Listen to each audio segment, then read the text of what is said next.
بانيكا يختار بين الهلال والنصر. تفاصيل جديدة عن الهلال وحمد الله. سالم الدوسري يرعب جماهير الهلال. رسميا البريك يصدم الهلال. حكم إيطالي مثير للجدل يقود ديربي الهلال والنصر. السلام عليكم متابعينا. سؤال نشرتنا: هل تعتقد أن سالم الدوسري يفكر بالرحيل عن الهلال؟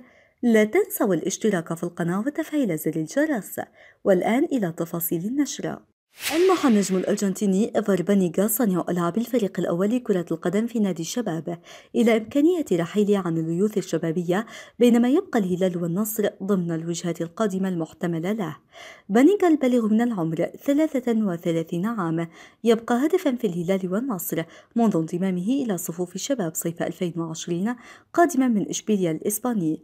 وأقدم النجم الأرجنتيني على تصرف غريب بعدما أزال اسم نادي الشباب من السيرة التعريفية به على حسابه الرسمي على موقع انستغرام. هذا التصرف أمر بات في الآونة الماضية محليا وعالميا دليل على رحيل اللاعبين عن أنديتهم. ويبقى السؤال: أي الوجهتين قد يفضل بنيغا الرحيل إليها، الهلال أم النصر؟ ما نستعرضه لكم في السطور التالية في أخبار الهلال.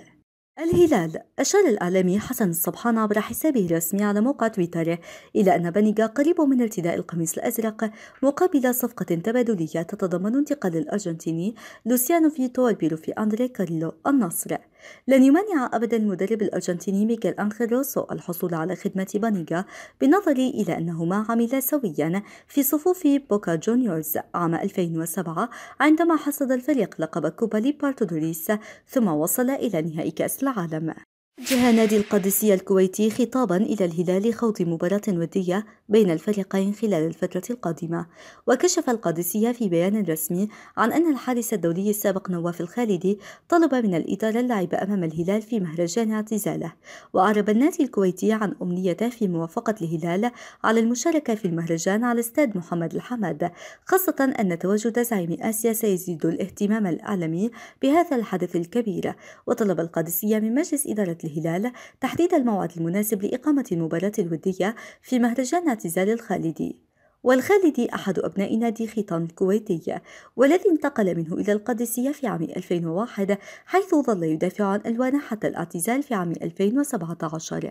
أثار النجم سالم الدوسري جناح الفريق الأول لكرة القدم في نادي الهلال قلق المدرج الأزرق بعدما كتب تدوينة غامضة عبر حساباته الرسمية على مواقع التواصل الاجتماعي.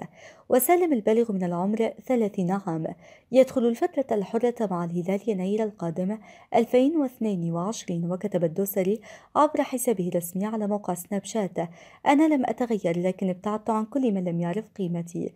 ليس هذا بصمت رضا ولا حتى صمت عتب، هو نوع آخر من الصمت، اسمه لكم حياتي ولي حياتي. وأعرب قطاع كبير من جماهير الهلال عن خوف من إمكانية رحيل النجم سالم الدوسري إلى صفوف النصر. القلق يساود الهلاليين في ظل عدم توصل سالم إلى اتفاق رسمي مع الرئيس فهد بن نافل على تجديد العقد بينهما. كشف مصدر مسؤول داخل نادي الهلال حقيقة التعاقد مع المغربي عبد الرزاق حمد الله مهاجم النصر السابق بعد فسخ التعاقد معه مؤخرا. وكانت التقارير قد أشارت إلى مفاوضات من جانب الهلال مع حمد الله من أجل خلافة الفرنسي غوميز في قيادة الهجوم بعد اقتراب رحيل هداف الزعيم في الميركاتو المقبل. وأشارت صحيفة البلاد أن نادي الهلال نفى وجود أي مفاوضات مع حمد الله للتعاقد معه في فترة الانتقالات الشتوية القادمة، موضحا أن كافة التقارير المتداولة بشأن هذا الأمر غير صحيحة بالمرة. وتابع المصدر المسؤول في الهلال الذي تواصلت معه صحيفة البلاد أن الترويج لمثل هذه الأخبار يتحملها من قام بالترويج لها.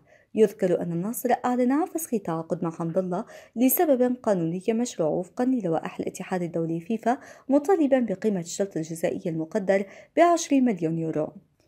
وحمد الله قبل مغادرته الرياض إلى أمريكا أكد أنه لن يعود إلى السعودية مرة أخرى إلا من أجل الحج والعمرة فقط، مشيرا لعدم اللعب مع فريق آخر غير النصر. يخسر الفريق الأول لكرة القدم في نادي الهلال خدمة أحد أهم نجومه في ديربي النصر رسميا بعدما تأكدت إصابته بفيروس كورونا، والهلال يبقى الفريق الوحيد الذي لم يتعرض إلى أي هزيمة حتى الآن في دوري الكأس الأمير محمد بن سلمان للمحترفين. وأفادت صحيفة الرياضية في عددها الورقي أن فيروس كورونا أصاب النجم محمد البريك، لذا لن يكون قادرا على المشاركة ضد كل من الفيحاء في 10 من ديسمبر والنصر في 16 من الشهر نفسه.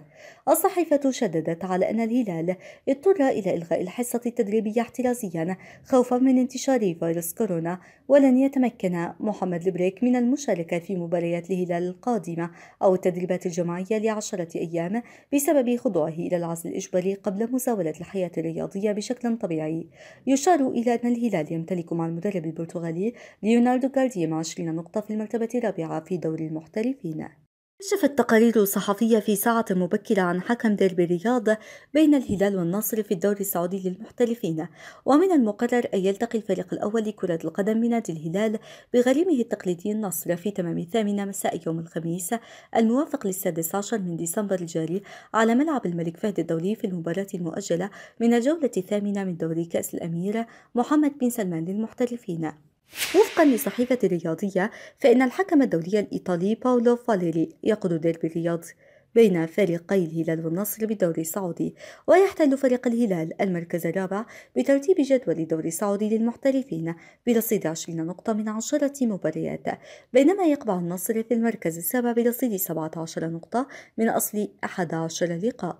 فاليري بات حكما دوليا يوم الأول من يناير 2011، وحصل على جائزة جيوفاني ماورو المرموقة المخصصة لأفضل حكم إيطالي متميز في 2011، وحاز جائزة رياض العام من عمدة روما جياني إليمانو، وهو حكم مباراة الأهلي والشباب في الجولة الأخيرة من دوري زين للمحترفين على استاد الأمير عبدالله الفيصل موسم 2011-2012، والتي انتهت بالتعادل الإيجابي بهدف لكل فريق لتحسم الدوري لصالح الليوث. وتم اختيار فاليري ليكون حكم نهائي كأس آسيا بين قطر واليابان، والذي انتهى بفوز العنابي ب3 أهداف لهدف، وتوج بلقب القاري عام 2019. فاليري له مباراة مثيرة للجدل كانت بين انتر ميلان وجنوة على ملعب سان سيرو، وانتهت بفوز الانتر ب5 أهداف ل4، حيث تعد أكثر المباريات إثارة على الساحة الإيطالية، إذ وصفت بالمباراة المجنونة، واحتسب خلالها 4 ركلات جزاء، 1 للإنتر و3 للجنوة بالإضافة لطرده لاعبا من كل فريق.